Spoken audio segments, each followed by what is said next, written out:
एग्नेट relationship. अब ये एग्नेट relationship होता क्या है?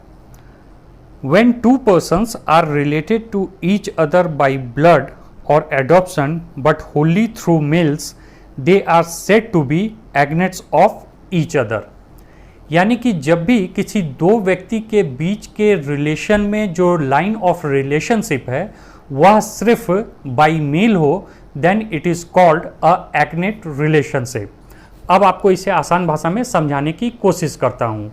जैसे कि मैं, मेरे पिता, मेरे दादा और मेरे परदादा, तो मेरे और मेरे परदादा के बीच में जो रिलेशनशिप है और उसके बीच में जो लाइन ऑफ रिलेशनशिप है उस लाइन में सारे मेल्स हैं। यानी कि मैं, मेरे पिता, मेरे दादा और मेरे परदादा, यानी कि मैं और मेरे परदादा जो हैं वह एग्नेट्स हुए। यानी कि मेरे और मेरे दादा के बीच में जो भी लाइन ऑफ रिलेशनशिप है उसके बीच में कहीं भी कोई फीमेल नहीं है। अब इसके बाद जो चीज़ आपको जाननी जरूरी है वह है कॉग्नेट रिलेशनशिप। अब कॉग्नेट रिलेशनशिप में जब दो व्यक्तियों के बीच के रिलेशनशिप में जो लाइन ऑफ रिलेशनशिप है उसमें कोई फीमेल आ जाए तो फिर उन दोनों का जो रिलेशन होता है वह कॉग्नेटिक रिलेशनशिप होता है, यानी कि वह एक दूसरे के कॉग्नेट्स होते हैं।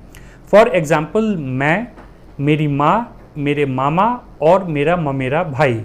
अब मेरे और मेरे ममेरे भाई के बीच में जो रिलेशनशिप है that is a cognate relationship. और इसका कारण यह है कि मेरे और मेरे ममेरे भाई के बीच में जो लाइन ऑफ रिलेशनशिप है उसमें एक फीमेल है and that is my mom.